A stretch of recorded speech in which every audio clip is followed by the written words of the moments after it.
अस्सलाम वालेकुम, this is Shaheer Zakazi and welcome to my YouTube channel. So जो आज की हमारी वीडियो होने वाली है वो किस बारे में है? आज की हमारी वीडियो होने वाली है कंटिन्यूस स्टेटमेंट के बारे में। अब कंटिन्यूस स्टेटमेंट हमारे पास क्या होती है? कंटिन्यूस स्टेटमेंट का कॉन्सेप्ट समझने के लिए अभी भी आप लोगों के लिए ज़रूरी है कि आप लोगों को लूप्स के बारे में पता हो और कंडीशनल स्टेटमेंट्स के बारे में पता हो। जिस तरह इफ एल्स हो गई हमारे पास, या फॉर लूप्स हैं, या वाइल डू वाइल है। इनके बारे में कॉन्सेप्ट होना बहुत ज़रूरी है, तभी जाके हम लोग कंटिन्यूस स्टेटमेंट को यूज़ कर सकते हैं। ओके, तो हैविंग सेड दैट हम टॉपिक के ऊपर जंप करते हैं। सो कंटिन्यूस स्टेटमेंट में क्या होता है? जब भी हम लोग किसी स्टेटमेंट के अंदर कंटिन्यूस स्टेटमेंट को यूज करते हैं, किसी लूप के अंदर कंटिन्यूस स्टेटमेंट को यूज करते हैं, तो जिस कंडीशन के ऊपर जो कंटिन्यूस स्टेटमेंट लगी होती है, वो कंडीशन या वो वैल्यू स्किप हो जाती है हमारे पास कंपाइलर में। तो इसका सिंटेक्स क्या होता है? इसका सिंटेक्स ये होता है कि कंटिन्यू लिख देते हैं और उसके साथ हम लोग सेमीकोलन लगा लेते हैं। और इसको हम लोग किसके अंदर यूज करते हैं? इसको हम लोग इफ की कंडीशन के अंदर यूज करते हैं। अब वर्किंग इसकी किस तरह होती है? सपोज हम लोग फॉर लूप यूज कर रहे हैं। फॉर लूप अगर हम लोग यूज करते हैं और उसके नीचे एक लिखाते हैं, पहले तो फॉर लूप की अपनी कंडीशंस लग जाती हैं। उसके बाद फिर जब उसकी ब्रेस लगती है, ब्रेस के अंदर हम लोग एक इफ स्टेटमेंट लगा लेते हैं। इफ स्टेटमेंट हम लोग क्यों लगा रहे हैं? इफ स्टेटमेंट हम लोग किसी भी वैल्यू को स्किप करवाने के लिए लगा रहे हैं। और उसके अंदर मैं लगा देता हूँ कंटिन्यू। तो जो भी कंडीशन मैंने स्पेसिफाई की होगी इफ के अंदर, कौन कौन सी भी वैल्यू मैंने स्पेसिफाई की होगी, वो क्या हो जाएगी? वो हमारे पास स्किप हो जाएगी। तो कंटिन्यू क्या करेगा? उस वैल्यू को स्किप करते हुए वापस फॉर लूप के ऊपर आ जाएगा और उसके अलावा जितनी भी वैल्यूज होंगी उसको एक्सिक्यूट कर देगा। उसके बाद वाइल में भी यही कॉन्सेप्ट है कि जब वाइल के अंदर आपकी एक कंडीशन लग गई, उसके बाद आप लोग इफ स्टेटमेंट यूज करेंगे। इफ स्टेटमेंट के अंदर जब कंटिन्यू लगेगा, तो जो जिस वैल्यू के ऊपर इफ जिस वैल्यू के ऊपर आपने कंटिन्यू लगाया होगा वो क्या होगी? वो स्किप हो जाएगी और वापस जो कंट्रोल हो जाएगा वो वाइल के पास आ जाएगा और फर्दर जो वैल्यूज होंगी वो एक्सिक्यूट हो जाएंगी। इसका एक प्रोग्राम की एग्जांपल देख लेते हैं। एग्जांपल क्या है कि पहले तो हेडर फाइल्स डिक्लेयर कर दी, उसके बाद मेन फंक्शन है हमारा। अब इसके बाद इन्होंने क्या किया? एक फॉर लूप ले लिया है। फॉर लूप के अंदर जो इनिशियल वैल्यू है वो क्या है? 1 है। और क्या कंडीशन दी हुई है कि वन जो आई है, उसकी इंटीजर आई है, उसकी वैल्यू क्या है? 5 से या तो कम है या 5 के बराबर है। तो क्या करो? आई प्लस प्लस कर दो, मतलब 1 से लेकर 5 तक की तमाम वैल्यूज को प्रिंट कर दो। उसके बाद एक इफ कंडीशन लग गई है। If i equal equal to 3, अगर जो है आई की वैल्यू 3 के बराबर आ जाती है तो क्या करो? कंटिन्यू कर दो, मतलब उस वैल्यू को स्किप कर दो। अगर आई की वैल्यू 3 आ जाती है तो उस वैल्यू को स्किप कर दो। उसके बाद जब हम लोग सी आउट कराएंगे आई को, तो हमारे पास आउटपुट क्या आएगा? 1 आएगा, 2 आएगा। अब 3 यहाँ पे देख सकते हैं, 3 यहाँ पे मिसिंग है। क्यों? क्योंकि हमने कंटिन्यूस स्टेटमेंट लगा ली। तो 3 आउट हो जाएगा, उसके बाद हमारे पास 4 और 5 आ जाएगा। ये हमारे पास कॉन्सेप्ट होता है कंटिन्यूस स्टेटमेंट का। इसको हम लोग प्रोग्राम के ऊपर भी करके देख लेते हैं। अब मैं क्या करता हूँ, मैं यहाँ पे लिखता हूँ इंटीजर मेरे पास डिक्लेयर्ड है। इसमें मैं अगर लिख देता हूँ for integer a equals to 1, a less than equals to 10, a plus plus. उसके बाद मैं इसकी ब्रेस लगा दूंगा। इस ब्रेस के अंदर मैं एक इफ की स्टेटमेंट लगाऊंगा। इफ के अंदर मैं कंडीशन स्पेसिफाई कर देता हूँ a इक्वल इक्वल टू 5। मजीद इसके नीचे ब्रेस लगा दूंगा इफ की, और उसके अंदर मैं क्या करूंगा, मैं उसके अंदर लिख दूंगा कंटिन्यू।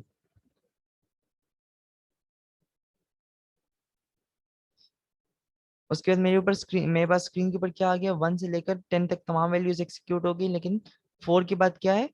5 एक्सिक्यूट नहीं हुआ। इसको मैं क्या करता हूँ, यहाँ पे जो है एक ही लाइन के अंदर प्रिंट हो गया तो थोड़ी सी कंफ्यूजन हो सकता है कि हो आप लोगों को। तो उसके लिए मैं क्या करता हूँ, मैं यहाँ पे सी आउट ए के आगे मैं क्या करता हूँ, मैं यहाँ पे एंडल डाल देता हूँ। एंडल डाल देता हूँ, उसके बाद जब मैं इसको कंपाइल करूंगा तो मेरे पास क्या आएगा?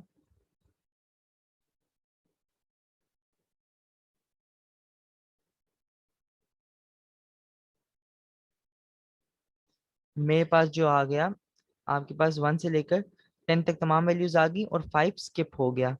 तो ये मेरे पास कंटिन्यू स्टेटमेंट का लॉजिक था। अभी ये मैंने क्या किया? फॉर लूप के साथ यूज किया। फर्दर हम लोग देखते हैं, यहाँ तक हमने कंटिन्यू स्टेटमेंट को जो है पढ़ा फॉर लूप के साथ यूज करते हुए। अब हम लोग क्या करते हैं, इसी कंटिन्यू स्टेटमेंट को हम लोग यूज करेंगे वाइल लूप में।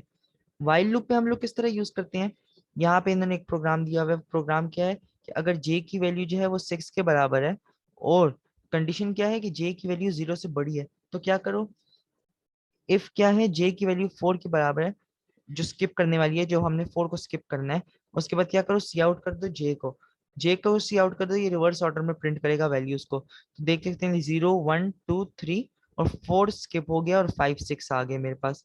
इसको भी हम लोग जो है कंटिन्यूस स्टेटमेंट को हम लोग वाइल के साथ भी यूज करते हुए देख लेते हैं कि किस तरह यूज होता है।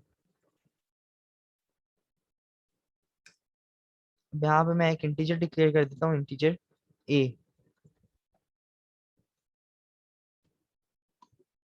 इंटीजर ए मैंने डिक्लेयर कर दिया। अब क्या है, ए इक्वल्स टू, मैं 0 डिक्लेयर कर देता हूँ, इक्वल्स टू 0 डिक्लेयर कर दिया। अब मैं क्या करता हूँ, वाइल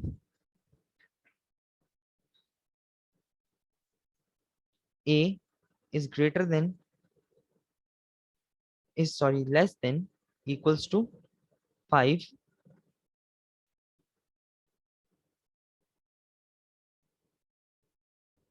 साथ ही साथ इसके अंदर मैं एक इफ की कंडीशन भी लगा देता हूँ। इफ के अंदर अब मैं क्या लगाऊंगा, जिस वैल्यू को मैंने स्किप करना होगा मैं उस वैल्यू को यूज कर लूंगा। तो यहाँ पे अगर मैं करता हूँ,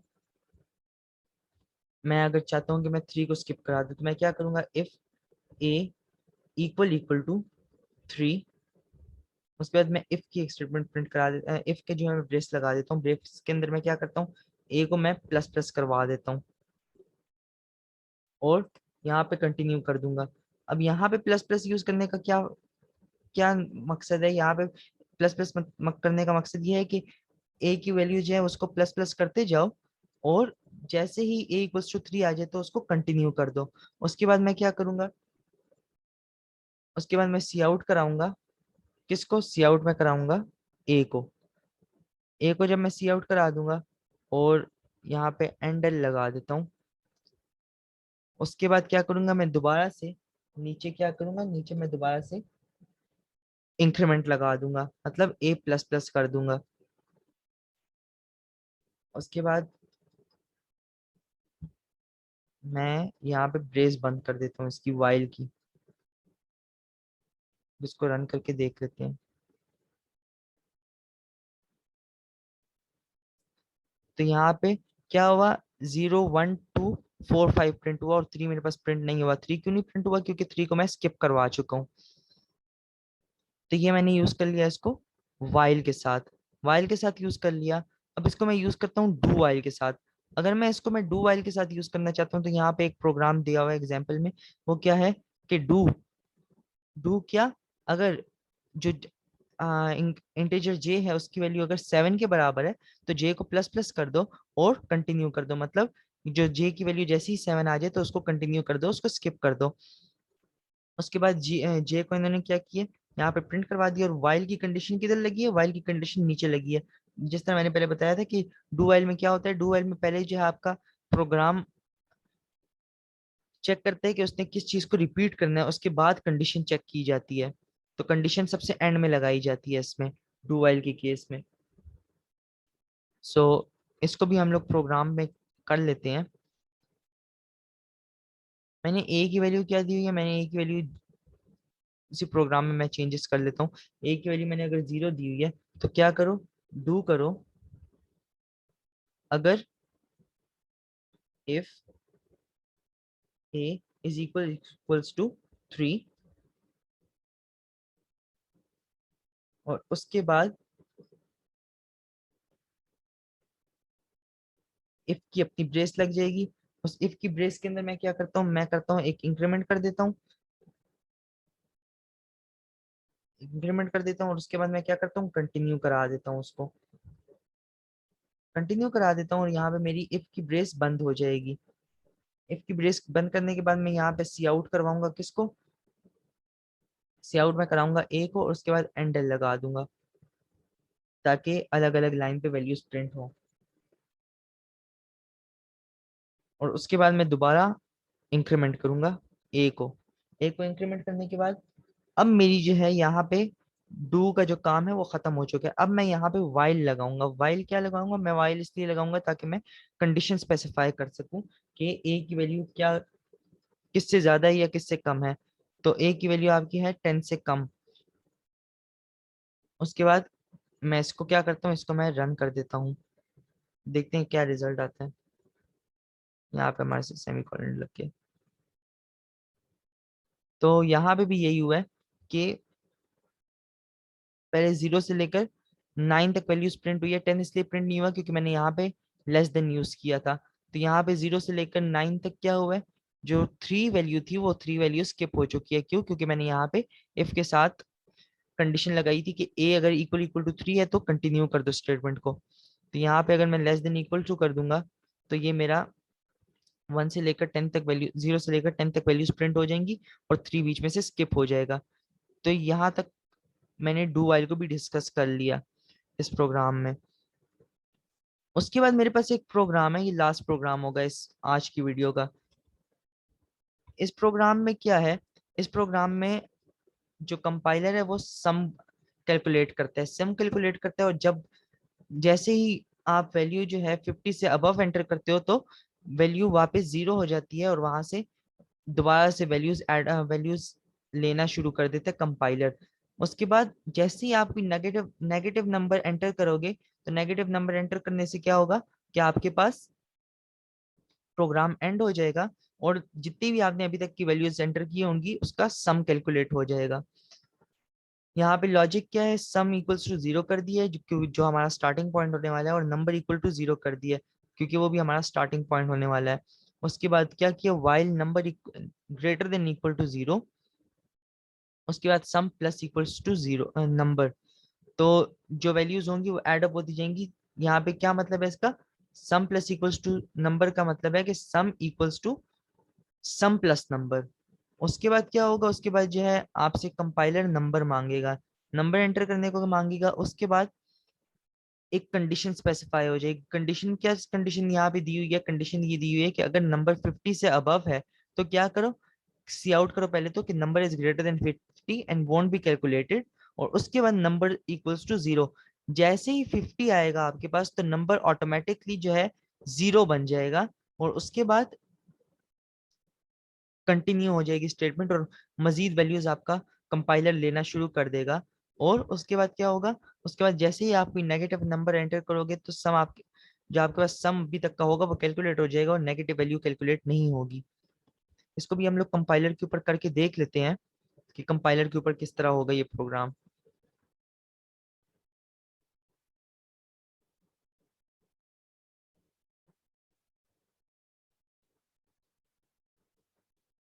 पहले तो मैं पुराने कोड को मिटा दूं यहाँ से।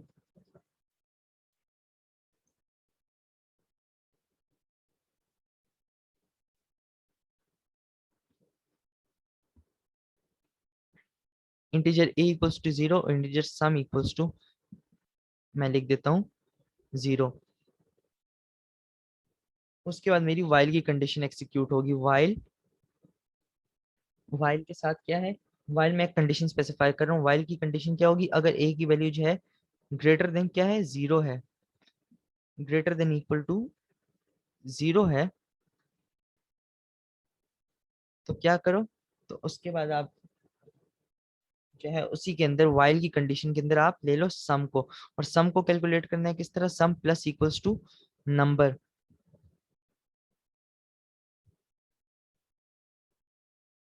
यहाँ पे मैं कमेंट्स भी डाल देता हूँ, sum equals to sum plus number. ये आपका सम का लॉजिक होता है कि सम, जो हम लोग plus equals to operator use करते हैं वो मैं बार बार यही बताता हूँ कि उसका मतलब होता है कि equal to, sum plus equals to number का मतलब है कि सम की जो वैल्यू होगी वो किसके बराबर होगी, सम और नंबर का जो सम अप होगा वो उसके बराबर होने वाली है उसकी वैल्यू। उसी वाइल के अंदर मैं एक सी आउट करवा देता हूँ। सी आउट क्या करवाता हूँ, एक मैसेज सी आउट कराता हूँ कि एंटर द नंबर। उसके बाद मैं सी इन करवाऊंगा, सी इन मैं किसको कराऊंगा, सी इन मैं कराऊंगा ए को, क्योंकि ए मेरे पास यहाँ पे इस केस में नंबर का काम कर रहा है। यहाँ पे मैंने नंबर लिख दिया, नंबर नहीं है ये ए है।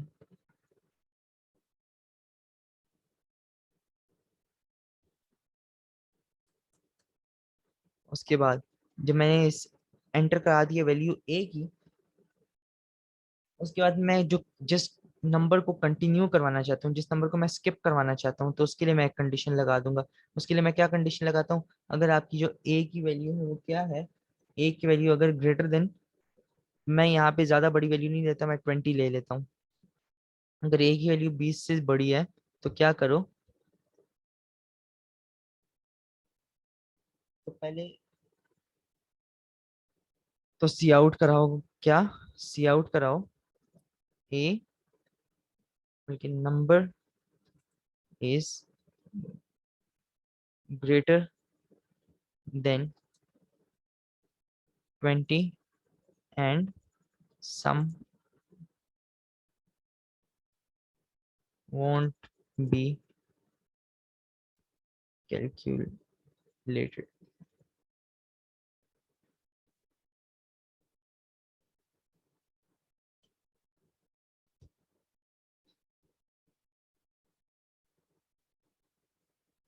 इसके बाद जब मैं ये लिख दूंगा, उसके बाद आपका जो नंबर होगा उसकी वैल्यू वापस से मैं जीरो बना देता हूँ, वापस से जीरो बना दूंगा ताकि दोबारा से मेरा जो प्रोग्राम है वो वैल्यूज को इनपुट करना शुरू कर दे। और उसके बाद मैं क्या करता हूँ, कंटिन्यू कर देता हूँ। कंटिन्यू मतलब जो 20 वाली वैल्यू होगी वो स्किप हो जाएगी और प्रोग्राम आपका कंटिन्यू हो जाएगा। यहाँ पे मेरे पास जो इफ की स्टेटमेंट होगी वो बंद हो जाएगी, इफ की स्टेटमेंट बंद हो गई। उसके बाद क्या है, उसके बाद वाइल के अंदर जो है मैं दोबारा काम करना शुरू कर दूंगा।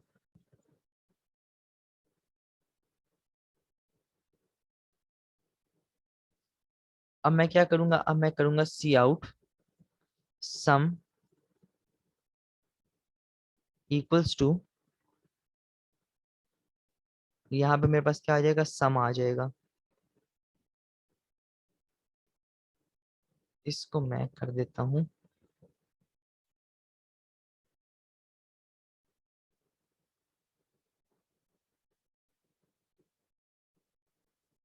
मेरे मेन फंक्शन को बंद करा दूं। अब मेरा मेन फंक्शन बंद हो गया है। यहाँ पे मैं रिटर्न वैल्यू करवा देता हूँ क्या, जीरो। और उसको मैं कंपाइल करके रन करता हूँ कि इसमें कोई एरर तो नहीं है। अब ये मुझसे वैल्यूज लेने लगेगा। 12 दे दी मैंने, 12 दे दी, फिर से 23 दे दी। तो क्या है, number is greater than 20 and sum won't be calculated. तो अब मुझसे दोबारा नंबर मांग रहे, दोबारा क्यों नंबर मांग रहे, क्योंकि मैंने यहाँ पे कंटिन्यूस स्टेटमेंट की थी, तो उसकी वजह से जो 20 वैल्यू है वो स्किप हो गई। अब ये मुझसे अगेन वैल्यूज मांग रहा है, तो मैं इसको 12 दे देता हूँ। अब जैसे ही मैं इसको एक नेगेटिव वैल्यू दूंगा, मेरा प्रोग्राम एंड हो जाएगा। और क्या होगा, जितनी मैंने अभी तक की वैल्यूज दी होंगी उनका सम कैलकुलेट हो जाएगा। तो 12 + 12 क्या होता है, मेरे पास 24 होता है, और 24 + 12 क्या होता है, 36 होता है। 23 भी यहाँ पे स्किप हो गया। 23 क्यों स्किप हो गया, क्योंकि उसकी वैल्यू 20 से ज्यादा थी। और -12 क्योंकि एक पॉजिटिव नंबर दी, और यहाँ पे कंडीशन मेरे पास, मैंने यहाँ पर ही कंडीशन दे दी थी वाइल की जो ए की वैल्यू होगी वो क्या है, वो जीरो से बड़ी होगी जिस भी केस में हो। तो जैसे ही मैं कोई नेगेटिव नेगेटिव नंबर एंटर करता हूँ, तो क्या होगा, मेरे पास जो वैल्यू होगी वो एंड हो जाएगी, मेरा जो प्रोग्राम है वो एंड हो जाएगा, और मेरे पास सम कैलकुलेट हो जाएगा अभी तक की वैल्यूज का। सो आज की वीडियो जो है यहाँ पे, जो आज की टॉपिक है हमारे पास, वो इख्तिताम पे पहुंचता है। सो अगर आज की वीडियो से रेलेवेंट आपका कोई क्वेश्चन है तो आप मुझसे कमेंट सेक्शन में पूछ सकते हैं। अगर आपको वीडियो पसंद आई हो तो लाइक करें, कमेंट करें, सब्सक्राइब करें, शेयर करें। और अगर आपने पिछली वीडियोस जो लूप्स के बारे में है और कंडीशनल स्टेटमेंट्स के बारे में है, वो अगर आपने अभी तक नहीं देखी, तो काइंडली वो वीडियो भी देख लें ताकि आप लोगों का कॉन्सेप्ट क्लियर हो जाए। और आगे जो अपकमिंग वीडियो होने वाली है, जो मेरा नेक्स्ट टॉपिक होगा, वो नेक्स्ट टॉपिक मेरा है स्विच केस के बारे में। जैसे ही स्विच केस खत्म हो जाएगा, उसके बाद मेरा एक आखिरी टॉपिक है गो टू का। उसके ऊपर मेरी जो कंडीशनल स्टेटमेंट्स थी और लूप्स का जो एक वो सीरीज शुरू हुई थी वो खत्म हो जाएगी। उसके बाद हम लोग शुरू करेंगे एरेस को। सो दिस इज शहीद जकाजी साइनिंग ऑफ। अल्लाह हाफिज।